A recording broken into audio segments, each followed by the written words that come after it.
आप सुन रहे हैं जगत गुरु तत्वदर्शी संत रामपाल जी महाराज द्वारा लिखित पुस्तक ज्ञान गंगा का पेज नंबर 172।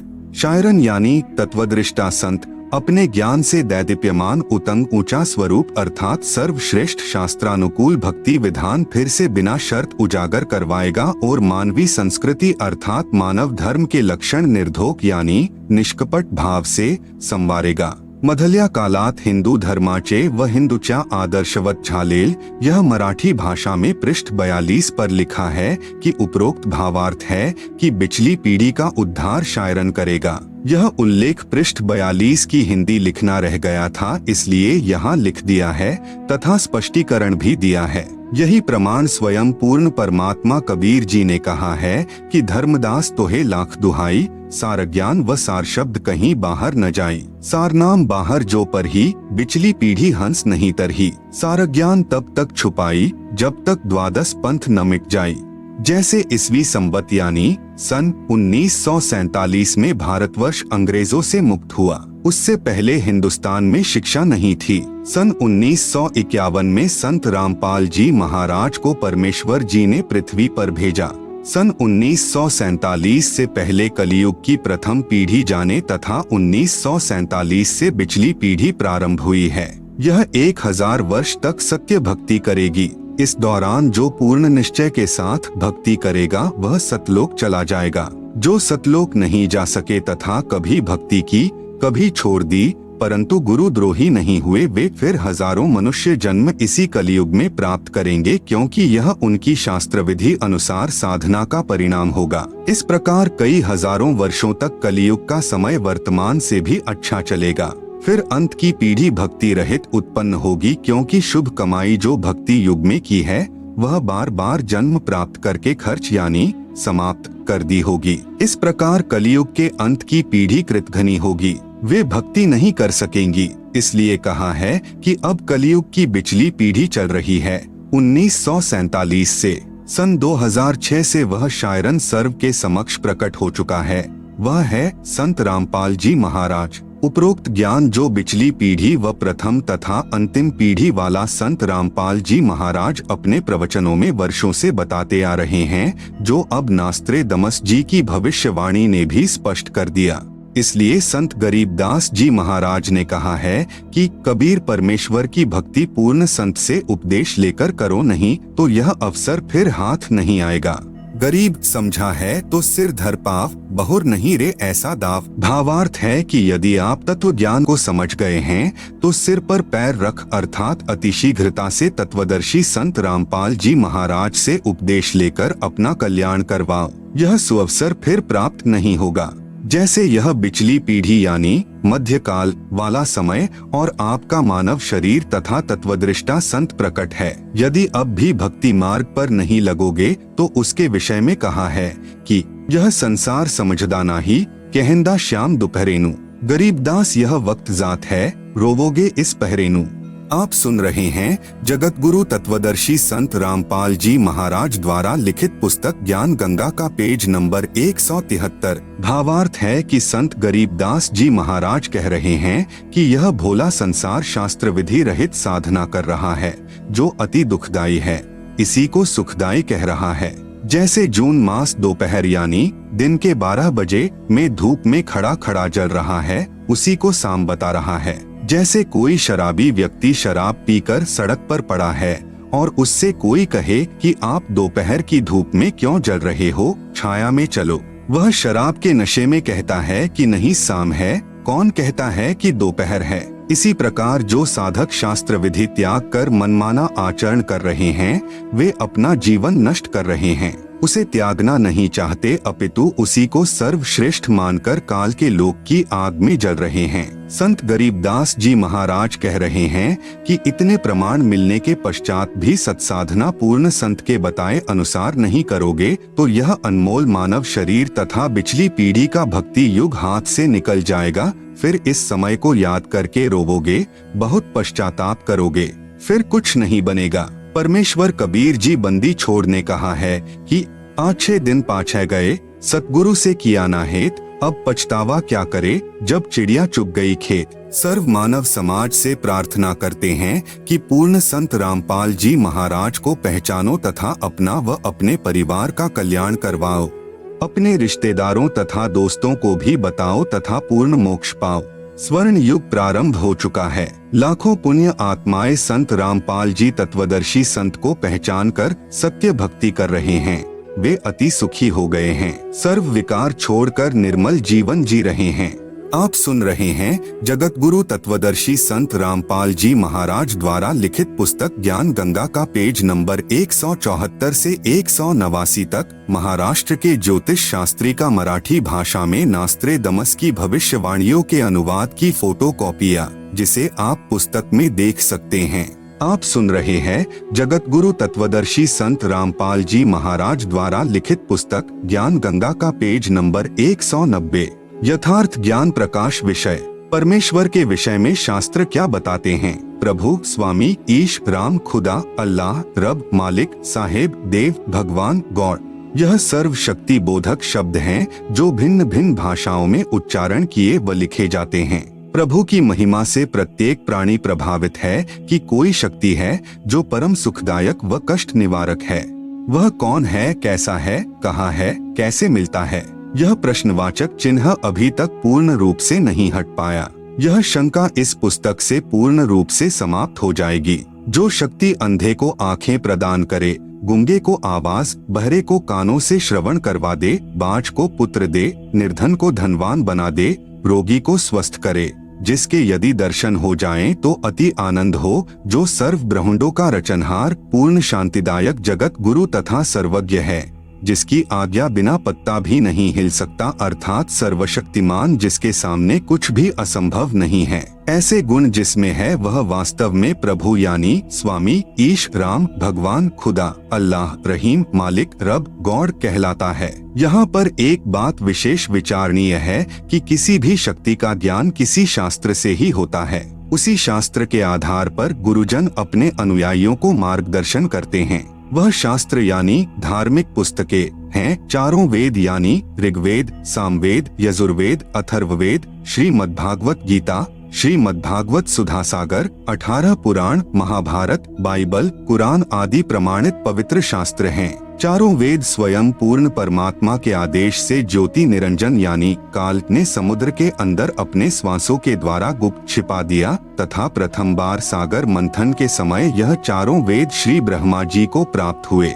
जो ब्रह्मा जी यानी शर पुरुष के ज्येष्ठ पुत्र ने पढ़े तथा जैसा समझ सका उसी आधार पर संसार में ज्ञान का प्रचार अपने वंशजों यानी ऋषियों के द्वारा करवाया। पूर्ण परमात्मा ने पांचवा स्वसम यानी सूक्ष्म वेद भी ब्रह्म यानी काल को दिया था, जो इस ज्योति निरंजन ने अपने पास गुप्त रखा तथा उसे समाप्त कर दिया। कुछ समय उपरांत अर्थात एक कल्प यानी 1000 चतुर्युग के बाद 3 लोक यानी पृथ्वी लोक, स्वर्गलोक, पाताल लोक के सर्व प्राणी प्रलय यानी विनाश हो जाते हैं।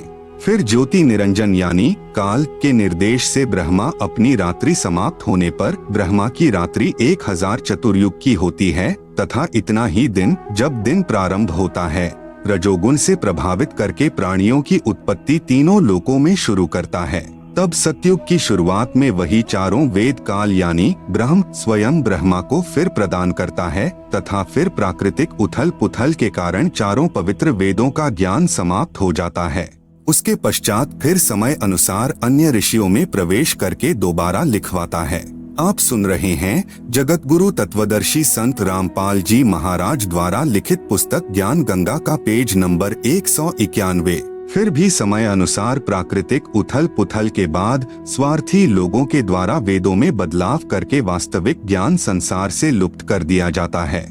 वही काल यानी ब्रह्म ज्योति निरंजन महाभारत युद्ध के समय श्री कृष्ण में प्रवेश करके चारों वेदों का संक्षिप्त विवरण श्रीमद्भागवत गीता के रूप में दिया तथा कहा कि अर्जुन यही ज्ञान मैंने पहले सूर्य से कहा था। उसने अपने पुत्र वैवस्वत अर्थात मनु से तथा वैवस्वत अर्थात मनु ने अपने पुत्र इक्ष्वाकु से कहा था, परंतु बीच में यह उत्तम ज्ञान प्राय समाप्त हो गया था। इस काल यानी ब्रह्म ज्योति निरंजन ने श्री वेदव्यास ऋषि के शरीर में प्रवेश करके चारों वेद महाभारत 18 पुराण श्रीमद्भागवत गीता श्री सुधासागर को पुनः लिपिबद्ध संस्कृत भाषा में करवाया, जो आज सभी को उपलब्ध हैं। ये सर्व शास्त्र श्रेष्ठ हैं। अब इन शास्त्रों को कलयुगी ऋषियों ने भाषा भाष्य अर्थात हिंदी अनुवाद करके अपने विचार मिलाने की कोशिश की है, जो स्पष्ट गलत दिखाई देते हैं और व्याख्या से मेल नहीं खाते हैं। यह सर्व शास्त्र महर्षि व्यास जी द्वारा लगभग 5300 वर्ष पूर्व दोबारा लिखे गए थे। उस समय हिंदू धर्म,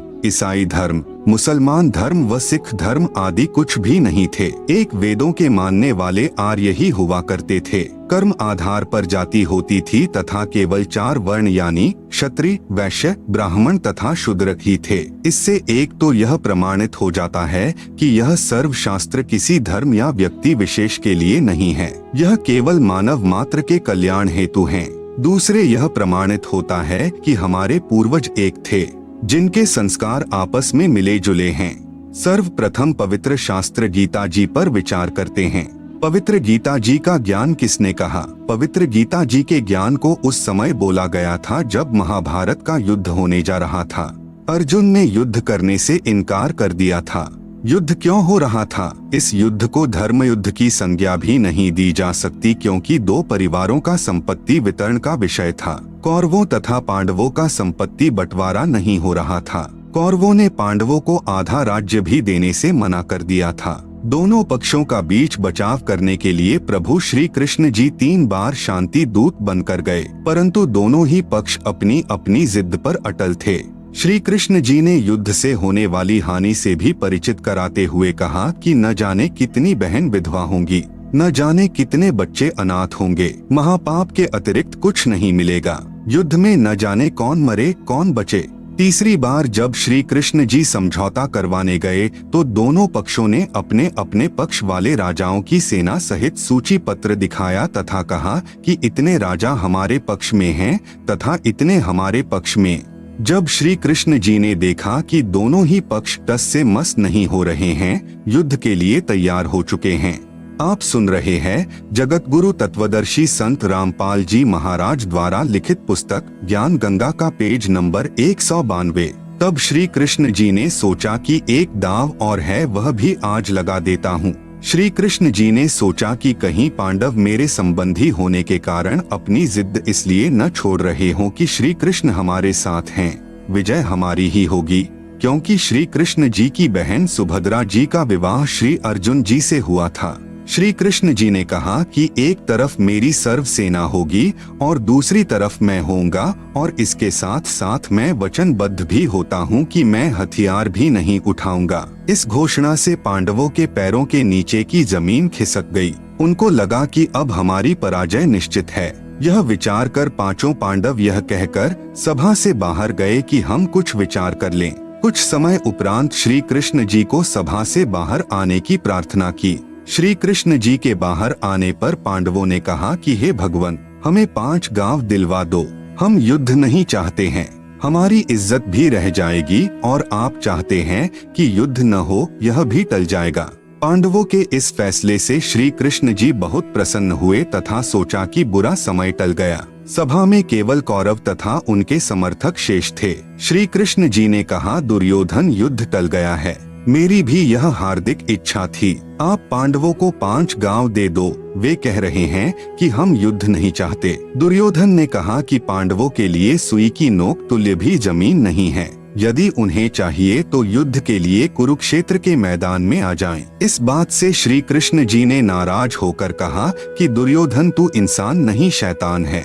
कहा आधा राज्य और कहा 5 गांव। मेरी बात मान ले, 5 गांव दे दे। श्री कृष्ण से नाराज होकर दुर्योधन ने सभा में उपस्थित योद्धाओं को आज्ञा दी कि श्री कृष्ण को पकड़ो तथा कारागार में डाल दो। आज्ञा मिलते ही योद्धाओं ने श्री कृष्ण जी को चारों तरफ से घेर लिया। श्री कृष्ण जी ने अपना विराट रूप दिखाया, जिस कारण सर्व योद्धा और कौरव डरकर कुर्सियों के नीचे घुस गए तथा शरीर के तेज प्रकाश से आंखें बंद हो गई। श्री कृष्ण जी वहां से निकल गए। आओ विचार करें। उपरोक्त विराट रूप दिखाने का प्रमाण संक्षिप्त महाभारत गीता प्रेस गोरखपुर से प्रकाशित में प्रत्यक्ष है।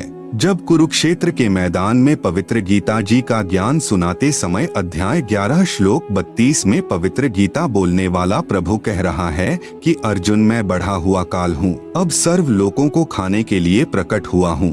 जरा सोचें कि श्री कृष्ण जी तो पहले से ही श्री अर्जुन जी के साथ थे। यदि पवित्र गीता जी के ज्ञान को श्री कृष्ण जी बोल रहे होते तो यह नहीं कहते कि अब प्रवृत्त हुआ हूँ। श्री कृष्ण जी काल नहीं थे, उनके दर्शन मात्र से मनुष्य, पशु यानी गाय आदि प्रसन्न होकर श्री कृष्ण जी के पास आकर प्यार पाते थे, जिनके दर्शन बिना गोपियों का खाना पीना छूट जाता था। इसलिए काल कोई और शक्ति है, वह श्री कृष्ण जी के शरीर में प्रेतवत प्रवेश करके पवित्र श्रीमद् भगवत गीता जी के ज्ञान रूप में चारों पवित्र वेदों का सार बोल गया। आप सुन रहे हैं जगत गुरु तत्वदर्शी संत रामपाल जी महाराज द्वारा लिखित पुस्तक ज्ञान गंगा का पेज नंबर 193। उसकी 1000 भुजाएं हैं। श्री कृष्ण जी श्री विष्णु जी के अवतार थे, जिनकी 4 भुजाएं हैं। फिर अध्याय 11 श्लोक 21 व 46 में अर्जुन कह रहा है कि भगवान, आप तो ऋषियों, देवताओं तथा सिद्धों को भी खा रहे हो, जो आपका ही गुणगान पवित्र वेदों के मंत्रों द्वारा उच्चारण कर रहे हैं तथा अपने जीवन की रक्षा के लिए मंगल कामना कर रहे हैं। कुछ आपके दाढ़ों में लटक रहे हैं, कुछ आपके मुख में समा रहे हैं। हे सहस्त्रबाहु अर्थात 1000 भुजा वाले भगवान, आप अपने उसी चतुर्भुज रूप में आइए। मैं आपके विकराल रूप को देखकर धीरज नहीं कर पा रहा हूँ। अध्याय 11 श्लोक 47 में पवित्र गीता जी को बोलने वाला प्रभु काल कह रहा है कि हे अर्जुन, यह मेरा वास्तविक काल रूप है, जिसे तेरे अतिरिक्त पहले किसी ने नहीं देखा था। उपरोक्त विवरण से एक तथ्य तो यह सिद्ध हुआ कि कौरवों की सभा में विराट रूप श्री कृष्ण जी ने दिखाया था तथा यहाँ युद्ध के मैदान में विराट रूप काल यानी श्री कृष्ण जी के शरीर में प्रेतवत प्रवेश करके अपना विराट रूप काल ने दिखाया था। नहीं तो यह नहीं कहता कि यह विराट रूप तेरे अतिरिक्त पहले किसी ने नहीं देखा है, क्योंकि श्री कृष्ण जी अपना विराट रूप कौरवों की सभा में पहले ही दिखा चुके थे। दूसरी यह बात सिद्ध हुई कि पवित्र गीता जी को बोलने वाला काल यानी ब्रह्म ज्योति निरंजन है, न कि श्री कृष्ण जी, क्योंकि श्री कृष्ण जी ने पहले कभी नहीं कहा कि मैं काल हूँ तथा बाद में कभी नहीं कहा कि मैं काल हूँ। श्री कृष्ण जी काल नहीं हो सकते। उनके दर्शन मात्र को तो दूर दूर क्षेत्र के स्त्री तथा पुरुष तड़फा करते थे। नोट: विराट रूप क्या होता है? विराट रूप आप दिन के समय या चांदनी रात्रि में जब आपके शरीर की छाया छोटी लगभग शरीर जितनी लंबी हो या कुछ बड़ी हो, उस छाया के सीने वाले स्थान पर 2 मिनट तक एकटक देखें, चाहे आंखों से पानी भी क्यों न गिरे। फिर सामने आकाश की तरफ देखें, आपको अपना ही विराट रूप दिखाई देगा, जो सफेद रंग का आसमान को छू रहा होगा। इसी प्रकार प्रत्येक मानव अपना विराट रूप रखता है, परंतु जिनकी भक्ति शक्ति ज्यादा होती है, उनका उतना ही तेज अधिक होता जाता है। इसी प्रकार श्री कृष्ण जी भी पूर्व भक्ति शक्ति से सिद्धि युक्त थे। उन्होंने भी अपनी सिद्धि शक्ति से अपना विराट रूप प्रकट कर दिया, जो काल के तेजोमय शरीर यानी विराट से कम तेजोमय था। तीसरी बात यह सिद्ध हुई कि पवित्र गीता जी बोलने वाला प्रभु काल सहस्त्र बाहु अर्थात 1000 भुजा युक्त है तथा श्री कृष्ण जी तो श्री विष्णु जी के अवतार हैं, जो 4 भुजा युक्त हैं। श्री विष्णु जी 16 कला युक्त हैं तथा श्री ज्योति निरंजन काल भगवान 1000 कला युक्त है। आप सुन रहे हैं जगत गुरु तत्वदर्शी संत रामपाल जी महाराज द्वारा लिखित पुस्तक ज्ञान गंगा का पेज नंबर 194। जैसे एक बल्ब 60 वाट का होता है, एक बल्ब 100 वाट का होता है, एक बल्ब 1000 वाट का होता है, रोशनी सर्व बल्बों की होती है, परंतु बहुत अंतर होता है। ठीक इसी प्रकार दोनों प्रभुओं की शक्ति तथा विराट रूप का तेज भिन्न भिन्न था। इस तत्व ज्ञान के प्राप्त होने से पूर्व जो गीता जी के ज्ञान को समझाने वाले महात्मा जी थे, उनसे यह दास यानी रामपाल दास प्रश्न किया करता था कि पहले तो भगवान श्री कृष्ण जी 3 बार शांति दूत बनकर गए थे तथा कहा था कि युद्ध करना महापाप है। जब श्री अर्जुन जी ने स्वयं युद्ध करने से मना करते हुए कहा कि हे देवकी नंदन, मैं युद्ध नहीं करना चाहता हूँ, सामने खड़े स्वजनों व नातियों तथा सैनिकों का होने वाला विनाश देखकर मैंने अटल फैसला कर लिया है कि मुझे 3 लोक का राज्य भी प्राप्त हो तो भी मैं युद्ध नहीं करूँगा। मैं तो चाहता हूँ कि मुझ निहत्थे को दुर्योधन आदि तीर से मार डालें, ताकि मेरी मृत्यु से युद्ध में होने वाला विनाश बच जाए। हे श्री कृष्ण, मैं युद्ध न करके भिक्षा का अन्न खाकर भी निर्वाह करना उचित समझता हूँ। हे कृष्ण, स्वजनों को मारकर तो पाप को ही प्राप्त होंगे। मेरी बुद्धि काम करना बंद कर गई है। आप हमारे गुरु हो, मैं आपका शिष्य हूँ। आप जो हमारे हित में हो वही सलाह दीजिए, परंतु मैं नहीं मानता हूँ कि आपकी कोई भी सलाह मुझे युद्ध के लिए राजी कर पाएगी, अर्थात मैं युद्ध नहीं करूँगा। प्रमाण पवित्र गीता जी अध्याय 1 श्लोक 31 से 39, 46 तथा अध्याय 2 श्लोक 5 से 8। फिर श्री कृष्ण जी में प्रवेश काल बार बार कह रहे हैं कि अर्जुन कायर मत बन, युद्ध कर। या तो युद्ध में मारा जाकर स्वर्ग को प्राप्त होगा, या युद्ध जीत कर पृथ्वी के राज्य को भोगेगा, आदि आदि कहकर ऐसा भयंकर विनाश करवा डाला जो आज तक के संत महात्माओं तथा सभ्य लोगों के चरित्र में ढूंढने से भी नहीं मिलता है। तब वे नादान गुरु जी यानी नीम हकीम कहा करते थे कि अर्जुन क्षत्रिय धर्म को त्याग रहा था, इससे क्षत्रित्व को हानि तथा सुरवीरता का सदा के लिए विनाश हो जाता। अर्जुन को क्षत्रिय धर्म पालन करवाने के लिए यह महाभारत का युद्ध श्री कृष्ण जी ने करवाया था। पहले तो मैं उनकी इस नादानों वाली कहानी से चुप हो जाता था, क्योंकि मुझे स्वयं ज्ञान नहीं था। पुनर्विचार करें, भगवान श्री कृष्ण जी स्वयं क्षत्रिय थे। कंस के वध के उपरांत श्री अग्रसेन जी ने मथुरा की बागडोर अपने दोहते श्री कृष्ण जी को संभलवा दी थी। एक दिन नारद जी ने श्री कृष्ण जी को बताया कि निकट ही एक गुफा में एक सिद्धि युक्त राक्षस राजा मुचकंद सोया पड़ा है। वह 6 महीने सोता है तथा 6 महीने जागता है। जागने पर 6 महीने युद्ध करता रहता है तथा 6 महीने सोने के समय यदि कोई उसकी निंद्रा भंग कर दे तो मुचकंद की आंखों से अग्नि बाण छूटते हैं तथा सामने वाला तुरंत मृत्यु को प्राप्त हो जाता है। आप सावधान रहना। यह कहकर श्री नारद जी चले गए। आप सुन रहे हैं जगत गुरु तत्वदर्शी संत रामपाल जी महाराज द्वारा लिखित पुस्तक ज्ञान गंगा का पेज नंबर 195। कुछ समय उपरांत श्री कृष्ण जी को छोटी उम्र में मथुरा के सिंहासन पर बैठा देखकर एक काल्यवन नामक राजा ने 18 करोड़ सेना लेकर मथुरा पर आक्रमण कर दिया। श्री कृष्ण जी ने देखा कि दुश्मन की सेना बहुसंख्या में है तथा न जाने कितने सैनिक मृत्यु को प्राप्त होंगे, क्यों न काल्यवन का वध मुचकंद से करवा दूं। यह विचार कर भगवान श्री कृष्ण जी ने काल्यवन को युद्ध के लिए ललकारा तथा युद्ध छोड़कर क्षत्रिय धर्म को भूलकर विनाश टालना आवश्यक जानकर भाग लिए और उस गुफा में प्रवेश किया जिसमें मुचकंद सोया हुआ था। मुचकंद के शरीर पर अपना पीताम्बर यानी पीली चद्दर डालकर श्री कृष्ण जी गुफा में गहरे जाकर छुप गए। पीछे पीछे काल्यवन भी उसी गुफा में प्रवेश कर गया। मुचकंद को श्री कृष्ण समझकर मुचकंद का पैर पकड़कर घुमा दिया तथा कहा कि कायर, तुझे छुपे हुए को थोड़े ही छोड़ूंगा। पीड़ा के कारण मुचकंद की निंद्रा भंग हुई, नेत्रों से अग्नि बाण निकले तथा काल्यवन का वध हुआ। काल्यवन के सैनिक तथा मंत्री अपने राजा के शव को लेकर वापस चल पड़े, क्योंकि युद्ध में राजा की मृत्यु सेना की हार मानी जाती थी। जाते हुए कह गए कि हम नया राजा नियुक्त करके शीघ्र ही आएंगे तथा श्री कृष्ण तुझे नहीं छोड़ेंगे। श्री कृष्ण जी ने अपने मुख्य अभियंता यानी चीफ इंजीनियर श्री विश्वकर्मा जी को बुलाकर कहा कि कोई ऐसा स्थान खोजो जिसके 3 तरफ समुद्र हो तथा एक ही रास्ता यानी द्वार हो। वहाँ पर अति शीघ्र एक द्वारिका यानी एक द्वार वाली नगरी बना दो। हम शीघ्र ही यहाँ से प्रस्थान करेंगे। ये मूर्ख लोग यहाँ चैन से नहीं जीने देंगे। श्री कृष्ण जी इतने नेक आत्मा तथा युद्ध विपक्षी थे कि अपने क्षत्रित्व को भी दांव पर रखकर युद्ध को टाला। क्या फिर वही श्री कृष्ण जी अपने प्यारे साथी व संबंधी को युद्ध करने की बुरी सलाह दे सकते हैं तथा स्वयं युद्ध न करने का वचन करने वाले दूसरे को युद्ध की प्रेरणा दे सकते हैं? अर्थात कभी नहीं। भगवान श्री कृष्ण रूप में स्वयं श्री विष्णु जी ही अवतार धार कर आए थे। एक समय श्री भृगु ऋषि ने आराम से बैठे भगवान श्री विष्णु जी यानी श्री कृष्ण जी के सीने में लात घात किया। श्री विष्णु जी ने श्री भृगु ऋषि जी के पैर को सहलाते हुए कहा कि हे ऋषिवर, आपके कोमल पैर को कहीं चोट तो नहीं आई, क्योंकि मेरा सीना तो कठोर पत्थर जैसा है।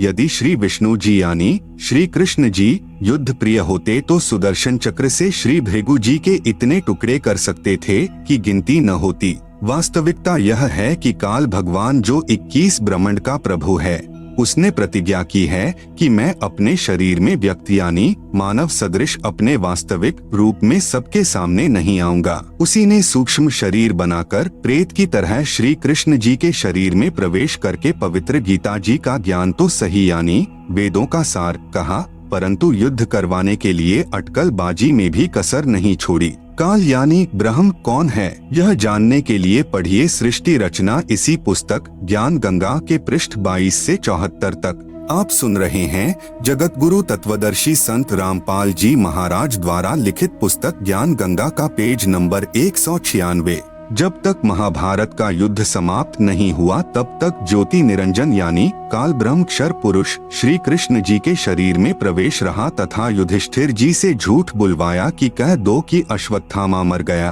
भीम के पौते तथा घटोत्कच के पुत्र बब्रुभान का शीश कटवाया तथा स्वयं रथ के पहिए को हथियार रूप में उठाया। यह सर्वकाल ही का किया कराया उपद्रव था, प्रभु श्री कृष्ण जी का नहीं। महाभारत का युद्ध समाप्त होते ही काल भगवान श्री कृष्ण जी के शरीर से निकल गया। श्री कृष्ण जी ने श्री युधिष्ठिर जी को इंद्रप्रस्थ यानी दिल्ली की राजगद्दी पर बैठाकर स्वयं द्वारिका जाने को कहा। तब अर्जुन आदि ने प्रार्थना की कि हे श्री कृष्ण जी, आप हमारे पूज्य गुरुदेव हो, हमें एक सत्संग सुनाकर जाना ताकि हम आपके सद्वचनों पर चलकर अपना आत्म कल्याण कर सकें। यह प्रार्थना स्वीकार करके श्री कृष्ण जी ने तिथि, समय तथा स्थान निहित कर दिया। निश्चित तिथि को श्री अर्जुन ने भगवान श्री कृष्ण जी से कहा कि प्रभु आज वही पवित्र गीता जी का ज्ञान ज्यों का त्यों सुनाना, क्योंकि मैं बुद्धि के दोष से भूल गया हूँ। तब श्री कृष्ण जी ने कहा कि हे अर्जुन, तू निश्चय ही बड़ा श्रद्धाहीन है, तेरी बुद्धि अच्छी नहीं है, ऐसे पवित्र ज्ञान को तू क्यों भूल गया। फिर स्वयं कहा कि अब उस पूरे गीता ज्ञान को मैं नहीं कह सकता, अर्थात मुझे ज्ञान नहीं। कहा कि उस समय तो मैंने योग युक्त होकर बोला था। विचारणीय विषय है कि यदि भगवान श्री कृष्ण जी युद्ध के समय योग युक्त हुए होते तो शांति समय में योग युक्त होना कठिन नहीं था, जबकि श्री व्यास जी ने वही पवित्र गीता जी का ज्ञान वर्षों उपरांत ज्यों का त्यों लिपिबद्ध कर दिया। उस समय वह ब्रह्म यानी काल ज्योति निरंजन श्री व्यास जी के शरीर में प्रवेश कर गया तथा पवित्र श्रीमद् भगवत गीता जी को लिपिबद्ध करवा दिया, जो अब आपके कर कमलों में है। प्रमाण के लिए संक्षिप्त महाभारत पृष्ठ नंबर 667 तथा पुराने के पृष्ठ नंबर 1531 पर न शक्यम तन्मया भूयस्तथा वक्तुम शेषतः परम ही ब्रह्म कथितम योगयुक्तेन तन्मया। महाभारत आश्रव 1612-13। भगवान बोले, वह सबका सब उसी रूप में फिर दोहरा देना अब मेरे वश की बात नहीं है। उस समय मैंने योगयुक्त होकर परमात्म तत्व का वर्णन किया था। संक्षिप्त महाभारत द्वितीय भाग के पृष्ठ नंबर 1531 से सहाभार। श्री कृष्ण का अर्जुन से गीता का विषय पूछना। सिद्ध महर्षि वैशंपायन और काश्यप का संवाद। पांडुनंदन अर्जुन श्री कृष्ण के साथ रहकर बहुत प्रसन्न थे। उन्होंने एक बार उस रमणीय सभा की ओर दृष्टि डालकर भगवान से यह वचन कहा, देवकी नंदन, जब युद्ध का अवसर उपस्थित था उस समय मुझे आपके महात्म्य का ज्ञान और ईश्वरीय स्वरूप का दर्शन हुआ था, किंतु केशव, आपने स्नेहवश पहले मुझे जो ज्ञान का उपदेश किया था वह सब इस समय बुद्धि के दोष से भूल गया है। आप सुन रहे हैं जगत गुरु तत्वदर्शी संत रामपाल जी महाराज द्वारा लिखित पुस्तक ज्ञान गंगा का पेज नंबर 197। उन विषयों को सुनने के लिए बारंबार मेरे मन में उत्कंठा होती है। इधर आप जल्दी ही द्वारका जाने वाले हैं, अतः पुनः वह सब विषय मुझे सुना दीजिए। वैशंपायन जी कहते हैं, अर्जुन के ऐसा कहने पर वक्ताओं में श्रेष्ठ महातेजस्वी भगवान श्री कृष्ण ने उन्हें गले से लगाकर इस प्रकार उत्तर दिया। श्री कृष्ण बोले, अर्जुन, उस समय मैंने तुम्हें अत्यंत गोपनीय विषय का श्रवण कराया था, अपने स्वरूप भूत धर्म सनातन पुरुषोत्तम तत्व का परिचय दिया था और शुक्ल कृष्ण गति का निरूपण करते हुए नित्य लोकों का भी वर्णन किया था, किंतु तुमने जो अपनी नासमझी के कारण उस उपदेश को याद नहीं रखा, यह जानकर मुझे बड़ा खेद हुआ है। उन बातों का अब पूरा स्मरण होना संभव नहीं जान पड़ता। पांडुनंदन, निश्चय ही तुम बड़े श्रद्धाहीन हो, तुम्हारी बुद्धि अच्छी नहीं जान पड़ती। अब मेरे लिए उस उपदेश को ज्यों का त्यों दोहरा देना कठिन है, क्योंकि उस समय योगयुक्त होकर मैंने परमात्म तत्व का वर्णन किया था। अधिक जानकारी के लिए पढ़ें संक्षिप्त महाभारत द्वितीय भाग। विचार करें, उपरोक्त महाभारत के लेखों व श्री विष्णु पुराण के लेखों व श्रीमद् भगवद गीता जी के लेखों के प्रमाणों से सिद्ध हुआ कि श्री कृष्ण जी ने श्रीमद् भगवद गीता जी का ज्ञान नहीं बोला। यह तो काल रूपी ब्रह्म यानी ज्योति निरंजन अर्थात महाविष्णु जी ने प्रेतवश श्री कृष्ण जी के शरीर में प्रविष्ट होकर बोला था। अन्य प्रमाण नंबर 1, श्री विष्णु पुराण गीता प्रेस गोरखपुर से प्रकाशित चतुर्थ अंश अध्याय 2 श्लोक 26 में पृष्ठ 233 पर विष्णु जी यानी महाविष्णु अर्थात काल रूपी ब्रह्म ने देव तथा राक्षसों के युद्ध के समय देवताओं की प्रार्थना स्वीकार करके कहा है कि मैं राजऋषि शशाद के पुत्र पुरंज के शरीर में अंश मात्र अर्थात कुछ समय के लिए प्रवेश करके राक्षसों का नाश कर दूंगा। नंबर 2, श्री विष्णु पुराण गीता प्रेस गोरखपुर से प्रकाशित चतुर्थ अंश अध्याय 3 श्लोक 6 में पृष्ठ 242 पर श्री विष्णु जी ने गंधर्वों व नागों के युद्ध में नागों का पक्ष लेते हुए कहा है कि मैं यानी महाविष्णु अर्थात काल रूपी ब्रह्म मानधाता के पुत्र पुरुकुत्स में प्रविष्ट होकर उन संपूर्ण दुष्ट गंधर्वों का नाश कर दूंगा। अन्य प्रमाण, कुछ समय उपरांत श्री युधिष्ठिर जी को भयंकर स्वप्न आने लगे। श्री कृष्ण जी से कारण तथा समाधान पूछा तो बताया कि तुमने युद्ध में जो पाप किए हैं वह नरसंहार का दोष तुम्हें दुखदायी हो रहा है, इसके लिए एक यज्ञ करो। श्री कृष्ण जी के मुख कमल से यह वचन सुनकर श्री अर्जुन को बहुत दुख हुआ तथा मन ही मन विचार करने लगा कि भगवान श्री कृष्ण जी पवित्र गीता बोलते समय तो कह रहे थे कि अर्जुन तुम्हें कोई पाप नहीं लगेगा, तू युद्ध कर ले। पवित्र गीता अध्याय 2 श्लोक 37-38। यदि युद्ध में मारा भी गया तो स्वर्ग का सुख भोगेगा, अन्यथा युद्ध में जीतकर पृथ्वी के राज्य का आनंद लेगा। अर्जुन ने विचार किया कि जो समाधान दुख निवारण का श्री कृष्ण जी ने बताया है इसमें करोड़ों रुपया व्यय यानी खर्च होना है, जिससे बड़े भाई युधिष्ठिर का कष्ट निवारण होगा। यदि मैं श्री कृष्ण जी से वाद विवाद करूंगा कि आप पवित्र गीता जी का ज्ञान देते समय तो कह रहे थे कि तुम्हें पाप नहीं लगेगा। आप सुन रहे हैं जगत गुरु तत्वदर्शी संत रामपाल जी महाराज द्वारा लिखित पुस्तक ज्ञान गंगा का पेज नंबर 198। अब उसके विपरीत कह रहे हो। इससे मेरा बड़ा भाई यह न सोच बैठे कि करोड़ों रुपए के खर्च को देखकर अर्जुन बौखला गया है तथा मेरे कष्ट निवारण से प्रसन्न नहीं है, इसलिए मौन रहना उचित जानकर सहर्ष स्वीकृति दे दी कि जैसा आप कहोगे वैसा ही होगा। श्री कृष्ण जी ने उस यज्ञ की तिथि निर्धारित कर दी। वह यज्ञ भी श्री सुदर्शन स्वपच के भोजन खाने से सफल हुई। कुछ समय उपरांत ऋषि दुर्वासा जी के श्रापवश सर्व यादव कुल विनाश हो गया। श्री कृष्ण भगवान के पैर के तलुवे में एक शिकारी जो त्रेतायुग में सुग्रीव के भाई बाली की ही आत्मा थी ने विषाक्त तीर मार दिया। तब 5 पांडवों के घटना स्थल पर पहुंच जाने के उपरांत श्री कृष्ण जी ने कहा कि आप मेरे शिष्य हो, मैं आपका धार्मिक गुरु भी हूं, इसलिए मेरी अंतिम आज्ञा सुनो। एक तो यह है कि अर्जुन द्वारिका की सर्व स्त्रियों को इंद्रप्रस्थ यानी दिल्ली ले जाना, क्योंकि यहाँ कोई नर नहीं बचा है, तथा दूसरे आप सर्व पांडव राज्य त्याग कर हिमालय में साधना करके शरीर को गला देना, क्योंकि तुमने महाभारत के युद्ध के दौरान जो हत्याएं की थी तुम्हारे शीश पर वह पाप बहुत भयंकर है। उस समय अर्जुन अपने आप को नहीं रोक सका तथा कहा, प्रभु वैसे तो आप ऐसी स्थिति में हैं कि मुझे ऐसी बातें नहीं करनी चाहिए, परंतु प्रभु यदि आज मेरी शंका का समाधान नहीं हुआ तो मैं चैन से मर भी नहीं पाऊंगा, पूरा जीवन रोता रहूंगा। श्री कृष्ण जी ने कहा, अर्जुन पूछ ले जो कुछ पूछना है, मेरी अंतिम घड़ियां हैं। श्री अर्जुन ने आंखों में आंसू भरकर कहा कि प्रभु बुरा न मानना, जब आपने पवित्र गीता जी का ज्ञान कहा था उस समय मैं युद्ध करने से मना कर रहा था। आपने कहा था कि अर्जुन तेरे दोनों हाथों में लड्डू हैं, यदि युद्ध में मारा गया तो स्वर्ग को प्राप्त होगा और यदि विजयी हुआ तो पृथ्वी का राज्य भोगेगा तथा तुम्हें कोई पाप नहीं लगेगा। हमने आप ही की देख रेख व आज्ञानुसार युद्ध किया।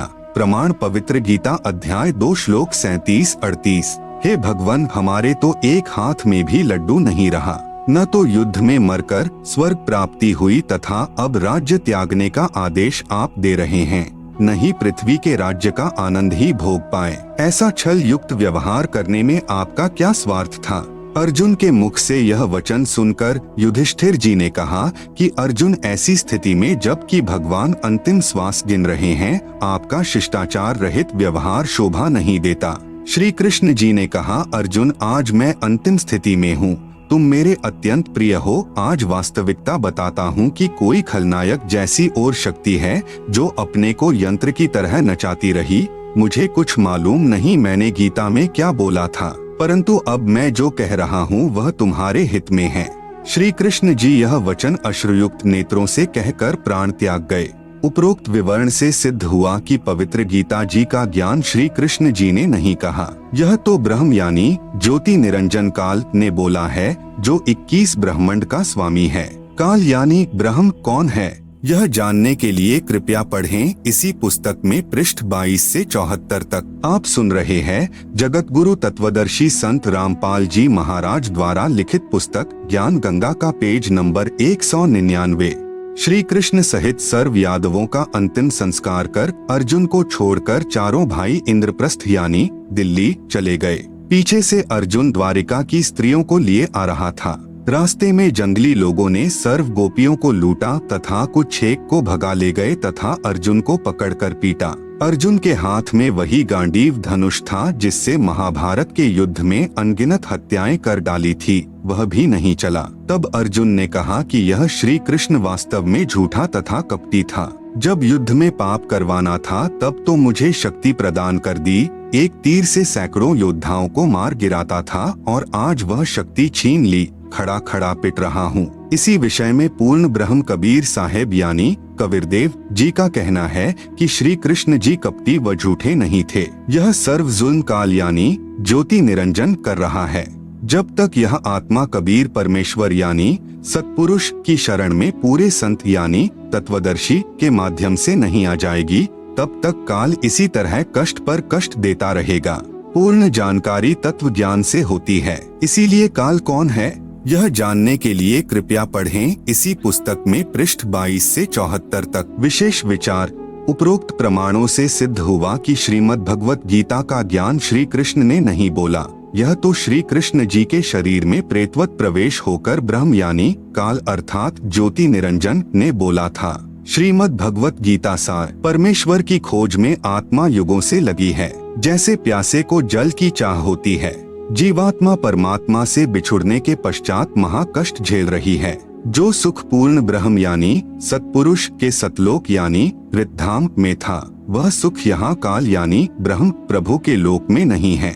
चाहे कोई करोड़पति है, चाहे पृथ्वीपति यानी सर्व पृथ्वी का राजा है, चाहे सुरपति यानी स्वर्ग का राजा इंद्रट है, चाहे श्री ब्रह्मा, श्री विष्णु तथा श्री शिव त्रिलोकपति हैं, क्योंकि जन्म तथा मृत्यु तथा किए कर्म का भोग अवश्य ही प्राप्त होता है। प्रमाण गीता अध्याय 2 श्लोक 12, अध्याय 4 श्लोक 5। इसीलिए पवित्र श्रीमद् भगवद गीता के ज्ञान दाता प्रभु यानी काल भगवान ने अध्याय 15 श्लोक 1 से 4 तथा अध्याय 18 श्लोक 62 में कहा है कि अर्जुन सर्व भाव से उस परमेश्वर की शरण में जा, उसकी कृपा से ही तू परम शांति को तथा सतलोक यानी शाश्वतम स्थानम को प्राप्त होगा। उस परमेश्वर के तत्व ज्ञान व भक्ति मार्ग को मैं यानी गीता ज्ञान दाता नहीं जानता। उस तत्व ज्ञान को तत्वदर्शी संतों के पास जाकर उनको दंडवत प्रणाम कर तथा विनम्र भाव से प्रश्न कर, तब वे तत्वदृष्टा संत आपको परमेश्वर का तत्व ज्ञान बताएंगे। फिर उनके बताए भक्ति मार्ग पर सर्व भाव से लग जा। प्रमाण गीता अध्याय 4 श्लोक 34। तत्वदर्शी संत की पहचान गीता अध्याय 15 श्लोक 1 में बताते हुए कहा है कि यह संसार उल्टे लटके हुए वृक्ष की तरह है। आप सुन रहे हैं जगत गुरु तत्वदर्शी संत रामपाल जी महाराज द्वारा लिखित पुस्तक ज्ञान गंगा का पेज नंबर 200, जिसकी ऊपर को मूल तथा नीचे को शाखा है। जो इस संसार रूपी वृक्ष के विषय में जानता है वह तत्वदर्शी संत है। गीता अध्याय 15 श्लोक 2 से 4 में कहा है कि उस संसार रूपी वृक्ष की तीनों गुण यानी रजगुण ब्रह्मा, सतगुण विष्णु, तमगुण शिव रूपी शाखा है, जो स्वर्ग लोक, पाताल लोक तथा पृथ्वी लोक तीनों लोकों में ऊपर तथा नीचे फैली हैं। उस संसार रूपी उल्टे लटके हुए वृक्ष के विषय में अर्थात सृष्टि रचना के बारे में मैं इस गीता जी के ज्ञान में नहीं बता पाऊंगा। यह विचार काल में गीता ज्ञान जो ज्ञान आपको बता रहा हूँ यह पूर्ण ज्ञान नहीं है। उसके लिए गीता अध्याय 4 श्लोक 34 में संकेत किया है, जिसमें कहा है कि पूर्ण ज्ञान यानी तत्व ज्ञान के लिए तत्वदर्शी संत के पास जा, वही बताएंगे। मुझे पूर्ण ज्ञान नहीं है। गीता अध्याय 15 श्लोक 4 में कहा है कि तत्वदर्शी संत की प्राप्ति के पश्चात उस परमपद परमेश्वर जिसके विषय में गीता अध्याय 18 श्लोक 62 में कहा है कि खोज करनी चाहिए, जहां जाने के पश्चात साधक पुनर्लौटकर वापस नहीं आता अर्थात पूर्ण मोक्ष प्राप्त करता है। जिस पूर्ण परमात्मा से उल्टे संसार रूपी वृक्ष की प्रवृत्ति विस्तार को प्राप्त हुई है। भावार्थ है कि जिस परमेश्वर ने सर्व ब्रह्मांडों की रचना की है तथा मैं यानी गीता ज्ञान दाता ब्रह्म भी उसी आदि पुरुष परमेश्वर अर्थात पूर्ण परमात्मा की शरण हूँ। उसकी साधना करने से अनादि मोक्ष यानी पूर्ण मोक्ष प्राप्त होता है। तत्वदर्शी संत वही है जो ऊपर को मूल तथा नीचे को तीनों गुण यानी रजगुण ब्रह्मा जी, सतगुण विष्णु जी तथा तमगुण शिव जी रूपी शाखाओं तथा तना व मोटी डार की पूर्ण जानकारी प्रदान करता है। कृपया देखें उल्टा लटका हुआ संसार रूपी वृक्ष का चित्र। अपने द्वारा रची सृष्टि का पूर्ण ज्ञान यानी तत्व ज्ञान स्वयं ही पूर्ण परमात्मा कबीरदेव यानी कबीर परमेश्वर ने तत्वदर्शी संत की भूमिका करके कबीरगीर भी यानी कबीर वाणी द्वारा बताया है। प्रमाण ऋग्वेद मंडल 9 सूक्त 96 मंत्र 16 से 20 तक तथा ऋग्वेद मंडल 10 सूक्त 90 मंत्र 1 से 5 तथा अथर्ववेद कांड 4 अनुवाक 1 मंत्र 1 से 7 में कबीर अक्षर पुरुष एक पेड़ है, ज्योति निरंजन वाकी डार, तीनों देवा शाखा हैं, पात रूप संसार। पवित्र गीता जी में भी 3 प्रभुओं, एक क्षर पुरुष अर्थात ब्रह्म, 2 अक्षर पुरुष अर्थात परब्रह्म तथा 3 परम अक्षर पुरुष अर्थात पूर्ण ब्रह्म के विषय में वर्णन है। प्रमाण गीता अध्याय 15 श्लोक 16, 17, अध्याय 8 श्लोक 1 का उत्तर श्लोक 3 में है, वह परम अक्षर ब्रह्म है तथा 3 प्रभुओं का एक और प्रमाण गीता अध्याय 7 श्लोक 25 में गीता ज्ञान दाता काल यानी ब्रह्म ने अपने विषय में कहा है कि मैं अव्यक्त हूँ। यह प्रथम अव्यक्त प्रभु हुआ। फिर गीता अध्याय 8 श्लोक 18 में कहा है कि यह संसार दिन के समय अव्यक्त यानी परब्रह्म से उत्पन्न हुआ है, फिर रात्रि के समय उसी में लीन हो जाता है। यह दूसरा अव्यक्त हुआ। आप सुन रहे हैं जगत गुरु तत्वदर्शी संत रामपाल जी महाराज द्वारा लिखित पुस्तक ज्ञान गंगा का पेज नंबर 201 पर ऊपर को जड़ नीचे शाखा वाला उल्टा लटका हुआ संसार रूपी वृक्ष का चित्र, जिसे आप पुस्तक में देख सकते हैं। आप सुन रहे हैं जगत गुरु तत्वदर्शी संत रामपाल जी महाराज द्वारा लिखित पुस्तक ज्ञान गंगा का पेज नंबर 202 अध्याय 8 श्लोक 20 में कहा है कि उस अव्यक्त से भी दूसरा जो अव्यक्त यानी पूर्ण ब्रह्म है, वह परम दिव्य पुरुष सर्व प्राणियों के नष्ट होने पर भी नष्ट नहीं होता। यह तीसरा अव्यक्त हुआ। यही प्रमाण गीता अध्याय 2 श्लोक 17 में भी है कि नाश रहित उस परमात्मा को जान जिसका नाश करने में कोई समर्थ नहीं है। अपने विषय में गीता ज्ञान दाता यानी ब्रह्म प्रभु अध्याय 4 मंत्र 5 तथा अध्याय 2 श्लोक 12 में कहा है कि मैं तो जन्म मृत्यु में अर्थात नाशवान हूँ। उपरोक्त संसार रूपी वृक्ष की मूल यानी जड़ तो परम अक्षर पुरुष अर्थात पूर्ण ब्रह्म कबीरदेव है। इसी को तीसरा अव्यक्त प्रभु कहा है। वृक्ष की मूल से ही सर्व पेड़ को आहार प्राप्त होता है।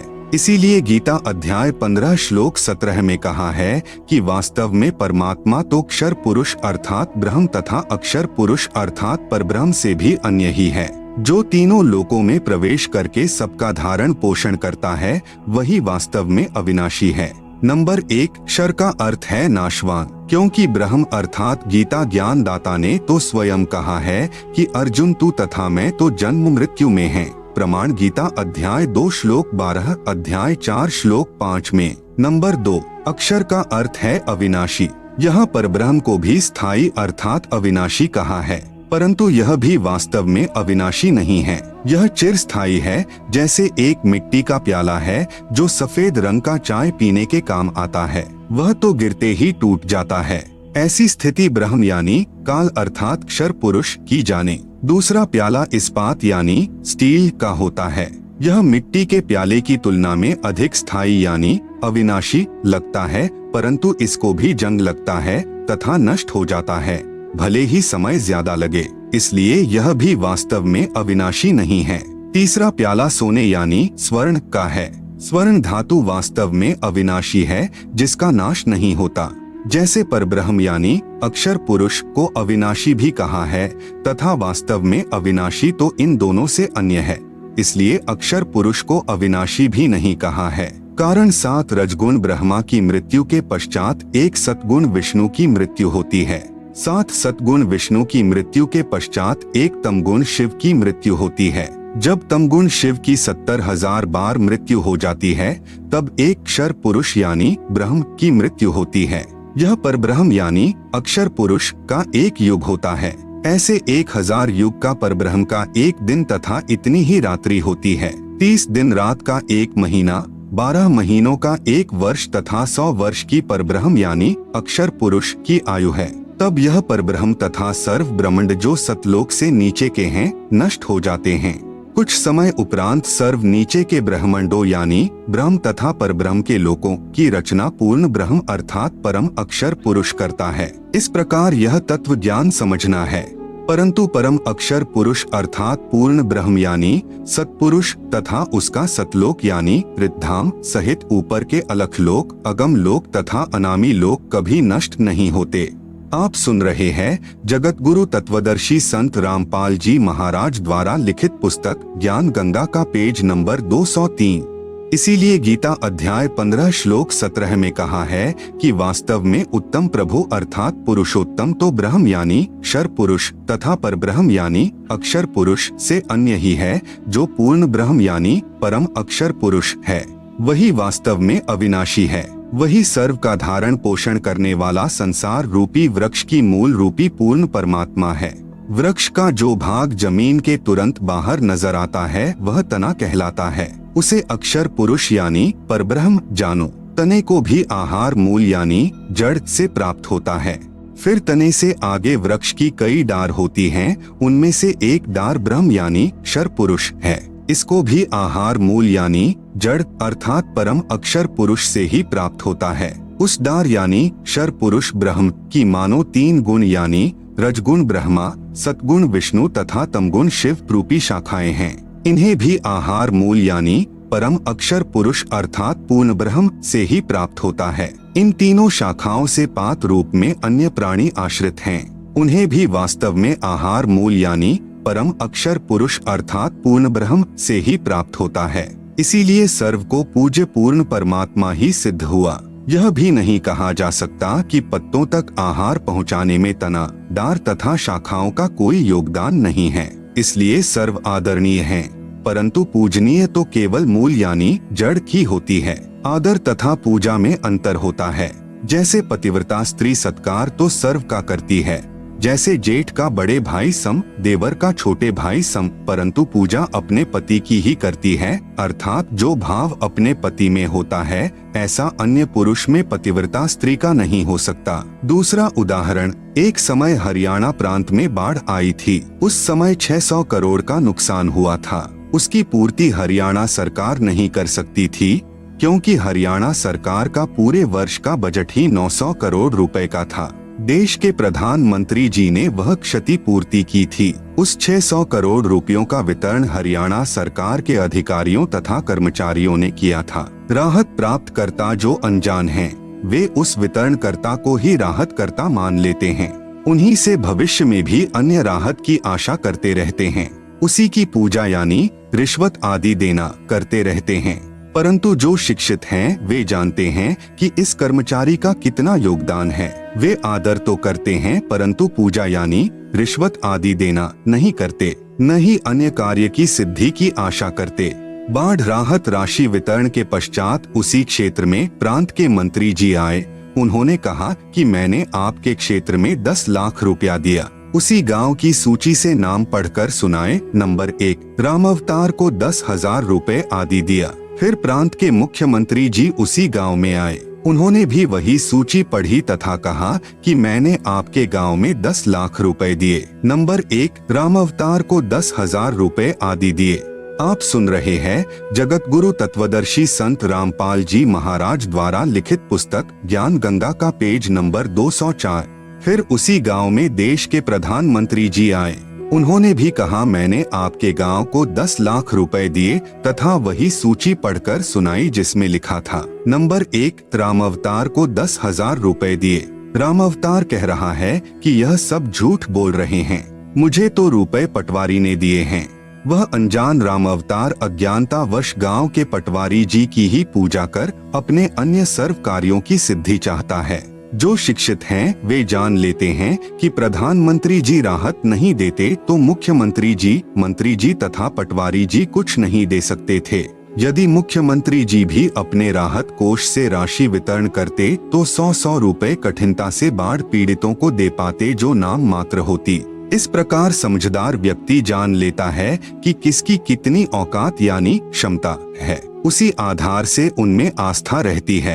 अनादरणीय कोई नहीं होता, परंतु पूजा के लिए सोच समझकर चयन करता है। ठीक इसी प्रकार गीता अध्याय 2 श्लोक 46 में कहा है कि अर्जुन बहुत बड़े जलाशय की यानी जिसका जल 10 वर्ष भी वर्षा न हो तो भी समाप्त नहीं होता, प्राप्ति के पश्चात छोटे जलाशय जिसका जल 1 वर्षा न होने से ही समाप्त हो जाता है में जैसी आस्था रह जाती है, इसी प्रकार पूर्ण परमात्मा से मिलने वाले लाभ के ज्ञान से परिचित होने के पश्चात तेरी आस्था अन्य प्रभुओं में वैसी ही रह जाएगी। वह छोटा जलाशय बुरा नहीं लगता, परंतु उसकी क्षमता का पता है कि यह तो काम चलाऊ है। गीता अध्याय 7 श्लोक 12 से 15 में कहा है कि तीनों गुणों से जो कुछ भी हो रहा है, जैसे रजगुण ब्रह्मा से जीवों की उत्पत्ति, सतगुण विष्णु से स्थिति तथा तमगुण शिव से संहार, इसका मुख्य कारण मैं यानी ब्रह्म काल ही हूँ। जो साधक तीनों गुणों यानी रजगुण ब्रह्मा, सतगुण विष्णु, तमगुण शिव की पूजा करते हैं, वे राक्षस स्वभाव को धारण किए हुए मनुष्य में नीच दुष्कर्म करने वाले मूर्ख मुझ ब्रह्म की भक्ति भी नहीं करते। फिर अपनी भक्ति को अति घटिया यानी अनुत्तमा कहा है गीता अध्याय 7 श्लोक 18 में। इसीलिए गीता अध्याय 15 श्लोक 4 तथा अध्याय 18 श्लोक 62 में कहा है कि पूर्ण परमात्मा की भक्ति करने से ही पूर्ण लाभ, पूर्ण मोक्ष प्राप्त होता है।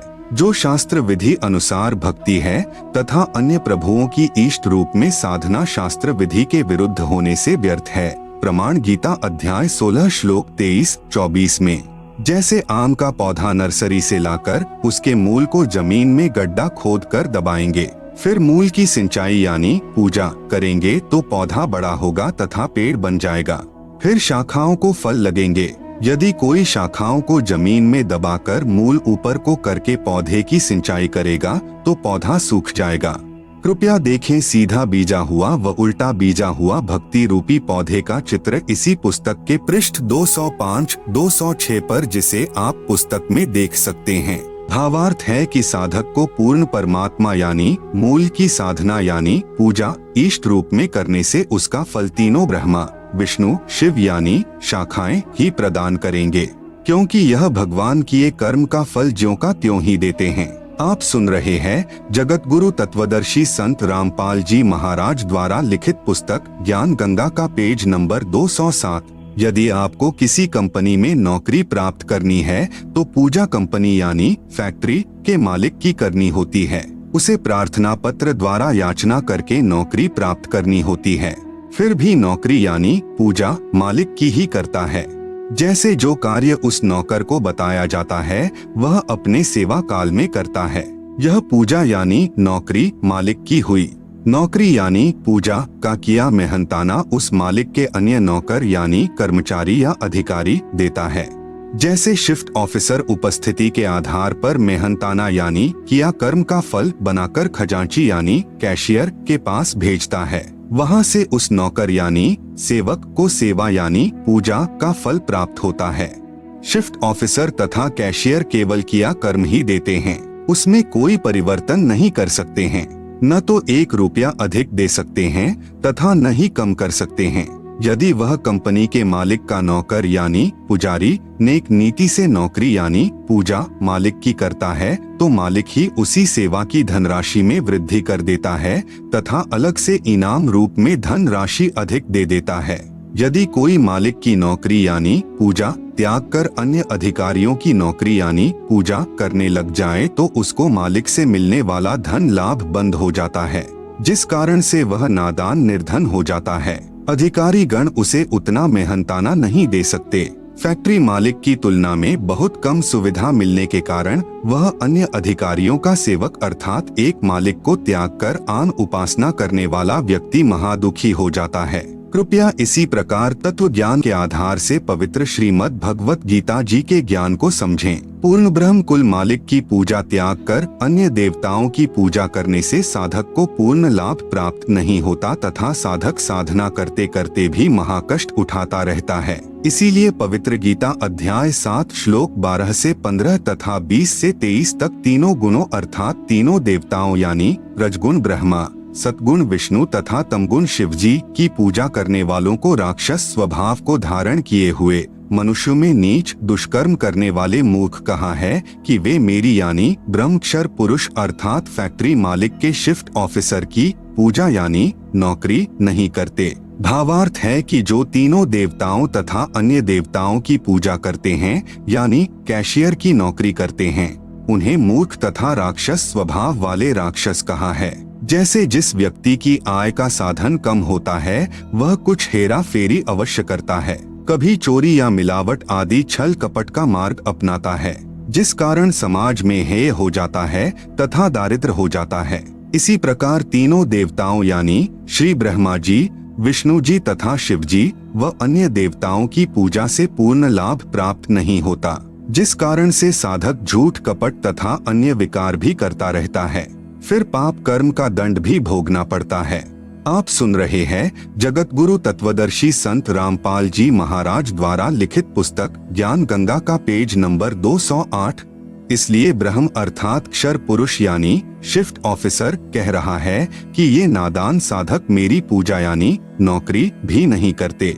मैं इन ब्रह्मा विष्णु तथा शिव से अधिक मेहनताना यानी किया कर्म का धन दे सकता हूँ जो उपरोक्त प्रभुओं से ज्यादा होता है। फिर गीता अध्याय 7 श्लोक 18 में कहा है कि मेरी पूजा यानी नौकरी भी पूर्ण लाभदायक नहीं है। इसलिए अपनी पूजा को भी गीता ज्ञान दाता यानी ब्रह्मक्षर पुरुष प्रभु ने अनुत्तमाम यानी अति घटिया अर्थात अति निम्न स्तर की कहा है। इसलिए गीता अध्याय 15 श्लोक 4 तथा अध्याय 18 श्लोक 62 में कहा है कि उस परमेश्वर की शरण में जा जिसकी कृपा से तू परम शांति को तथा सतलोक यानी शाश्वत स्थान को प्राप्त होगा। वहां जाने के बाद साधक का पुनर्जन्म नहीं होता अर्थात अनादि मोक्ष यानी पूर्ण मोक्ष प्राप्त हो जाता है तथा गीता